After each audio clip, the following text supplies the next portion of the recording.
Guys, video reaction lang po natin yung makita natin na bata na sa condo na ito sa sunog. Bali, pumunta siya sa terrace. Doon siya na-stay. Buti may mga volunteer na sa kanya, talagang tinatanawin natin ito guys kung ano ginagawa.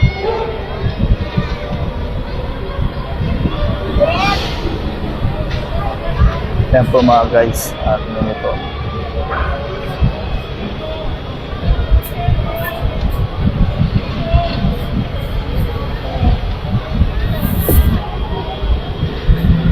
Ang hira talaga nila ng paraan para malitis yung bata. Nasaan ba yung buhay niya?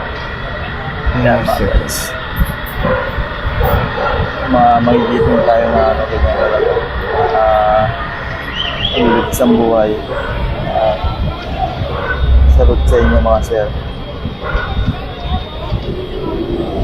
Yan po yung ano na gaganap po. Pakalakas po ng sunog yan. Yan yung sa baba. Ayan, sinubukan niya po na makito. Tabi siya para kung sakaling mahulog man siya. Hindi siya ma-slash siya. Buksan na yung bintana dyan para makakait siya. So guys.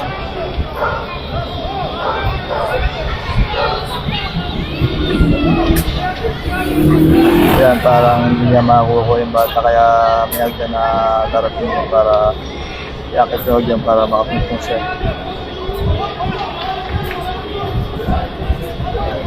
Yan guys, gawin nyo. Yan, dapat na yung hagdan sa kanila para maano nila yung bata. Nagumiyot yung bata kasi kailangan safety.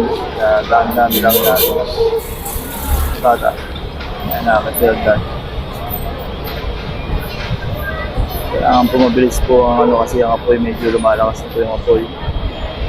Medyo ano talaga, masikip ang buhay ng bata. Nag-iingat din sila.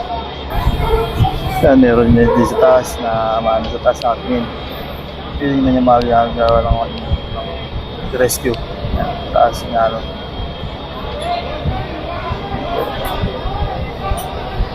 Talagang matindi palahibo po ano, ang rescue para nila. Napaka-galing po.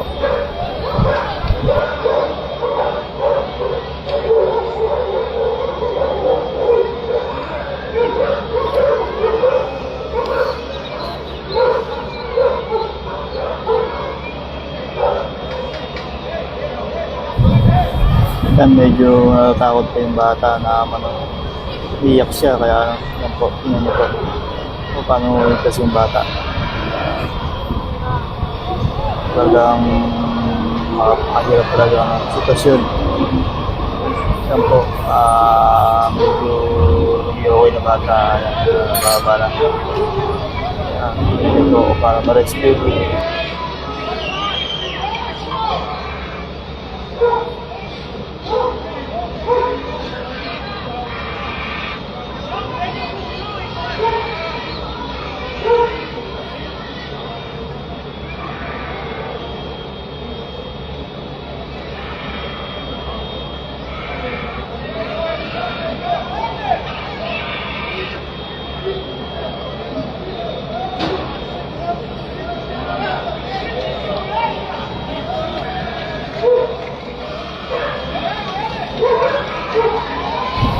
Yung guys, hindi mo pinakaba yung bata.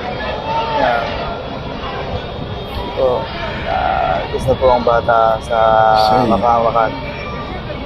Share nyo lang po ang ating video reaction po. Pati like po. Subscribe. Pati ang aking FB. Salute sa inyo mga volunteer.